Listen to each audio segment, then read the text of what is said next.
पिछले भाग में आपने देखा कि हल्कू और मुन्नी की गरीबी ने उन्हें कैसी मजबूरियों में धकेल दिया। खेती करने के बावजूद घर में खाने को अनाज नहीं, पहनने को कपड़ा नहीं और ऊपर से रात दिन की मजदूरी। अब ठंड की लंबी रात शुरू होती है। हल्कू खेत की रखवाली करने निकला है, लेकिन न अंगीठी है न गर्म कपड़ा, बस भूख और सर्द हवाएं। इसी संघर्ष की कहानी आगे बढ़ती है। एक एक घंटा और गुजर गया। रात ने शीत को हवा से धतकाना शुरू किया। हल्कू उठ बैठा और दोनों घुटनों को छाती से मिलाकर सिर को उसमें छिपा लिया। फिर भी ठंड कम ना हुई। ऐसा जान पड़ता था सारा रक्त जम गया है, धमनियों में रक्त की जगह हिम बह रहा है। उसने झुककर आकाश की ओर देखा। अभी कितनी रात बाकी है। सप्तऋषि अभी आकाश में आधे भी नहीं चढ़े। ऊपर आ जाएंगे तब कहीं सवेरा होगा। अभी पहर से ऊपर रात है। हल्कू के खेत से कोई एक गोली के टप्पे पर आमों का एक बाग था। पतझड़ शुरू हो गई थी। बाग में पत्तियों को ढेर लगा हुआ था। हल्कू ने सोचा चलकर पत्तियां बटोरूं और उन्हें जलाकर खूब तापूं। रात को कोई मुझे पत्तियां बटोरते देख तो समझे कोई भूत है। कौन जाने कोई जानवर ही छिपा बैठा हो। मगर अब तो बैठे नहीं रहा जाता। उसने पास के अरहर के खेत में जाकर कई पौधे उखाड़ लिए और उनका एक झाड़ू बनाकर हाथ में सुलगता हुआ उपला लिए बगीचे की तरफ चला। जबरा ने उसे आते देखा तो पास आया और दुम हिलाने लगा। हल्कू ने कहा, अब तो नहीं रहा जाता जबरू, चलो बगीचे में पत्तियां बटोर कर तापें। टाठे हो जाएंगे तो फिर आकर सोएंगे, अभी तो बहुत रात है। जबरा ने कूं कूं करके सहमति प्रकट की और आगे आगे बगीचे की ओर चला। बगीचे में खूब अंधेरा छाया हुआ था और अंधकार में निर्दय पवन पत्तियों को कुचलता हुआ चला जाता था। वृक्षों से ओस की बूंदें टप टप नीचे टपक रही थीं। एकाएक एक झोंका मेहंदी के फूलों की खुशबू लिए हुए आया। हल्कू ने कहा, कैसी अच्छी महक आई है जबरू, तुम्हारी नाक में भी सुगंध आ रही है। जबरा को कहीं जमीन पर एक हड्डी पड़ी मिल गई थी, उसे चिचोड़ रहा था। हल्कू ने आग जमीन पर रख दी और पत्तियां बटोरने लगा। जरा देर में पत्तियों का ढेर लग गया। हाथ ठिठुरते जाते थे, नंगे पांव गले जाते थे और वह पत्तियों का पहाड़ खड़ा कर रहा था। इसी अलाव में वह ठंड को जलाकर भस्म कर देगा। थोड़ी देर में अलाव जल उठा। उसकी लौ ऊपर वाले वृक्ष की पत्तियों को छू छू कर भागने लगी।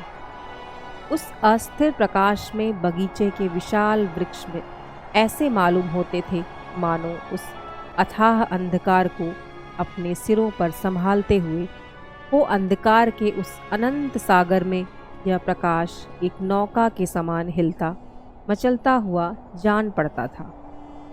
हल्कू अलाव के सामने बैठा आग ताप रहा था। एक क्षण में उसने दोहर उतार कर बगल में दबा ली।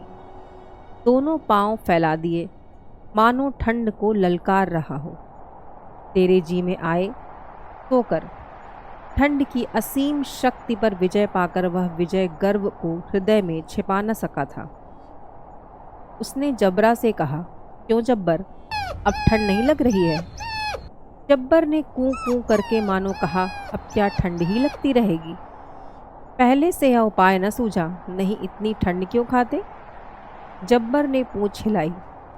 अच्छा आओ, इस अलाव को कूद कर पार करें, देखें कौन निकल जाता है।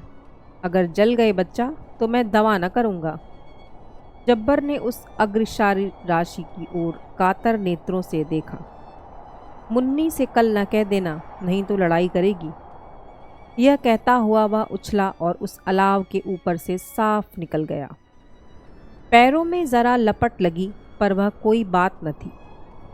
जबरा आग के गिर्द घूमकर उसके पास खड़ा हुआ। हल्कू ने कहा, चलो चलो, इसकी सही नहीं, ऊपर से कूद कर आओ।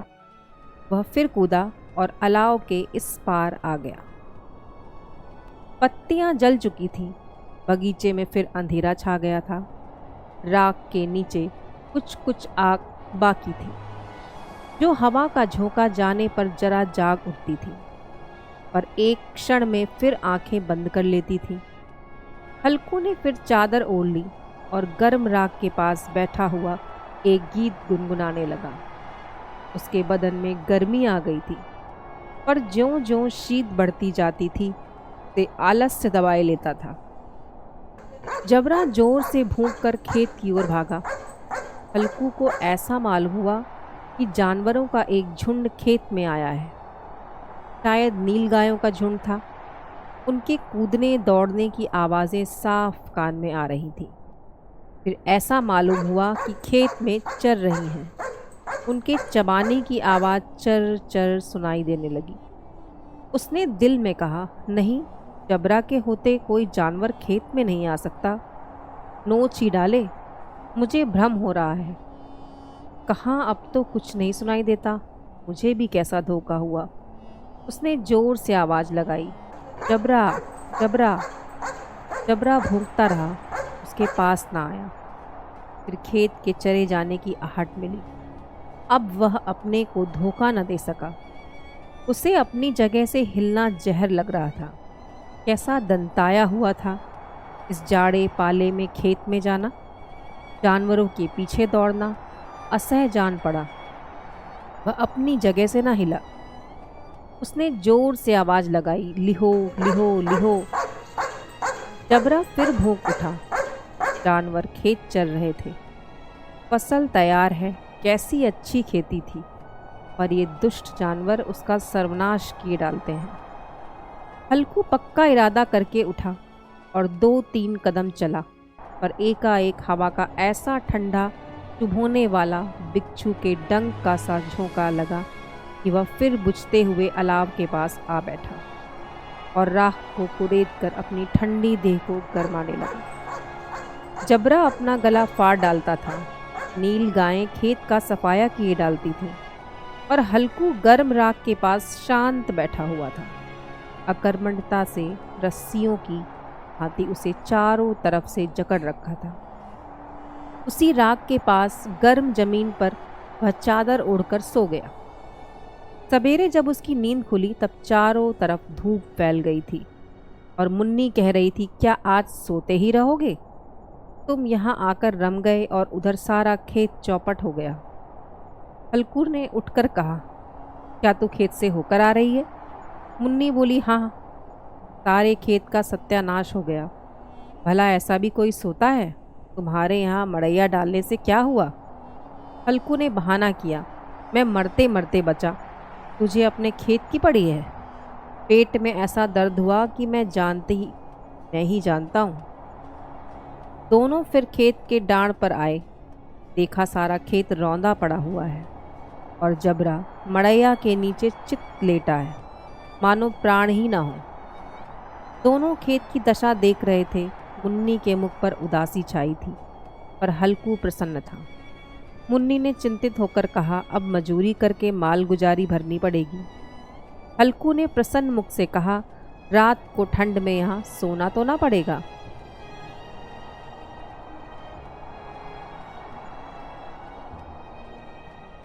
आपने देखा, रात भर ठिठुरते ठिठुरते हल्कू और उसका कुत्ता जब्बर नींद में खो गए। सुबह की पहली किरण के साथ खेत की फसल राख में बदल चुकी थी। सारी मेहनत, सारी उम्मीदें सिर्फ धुआं बनकर उड़ गईं। मुन्नी फटी आंखों से जली फसल को देखती रह गई और हल्कू ने बस इतना कहा, अब खेती का क्या फ़ायदा जब जीने के लिए ही रोटी नहीं। गरीबी ने फिर एक सपने को निगल लिया और हल्कू की किस्मत उसी ठंडी राख में दफन हो गई। आपने सुनी मुंशी प्रेमचंद की अमर कहानी पूस की रात। उम्मीद है यह कहानी आपके दिल और दिमाग दोनों को छू गई होगी।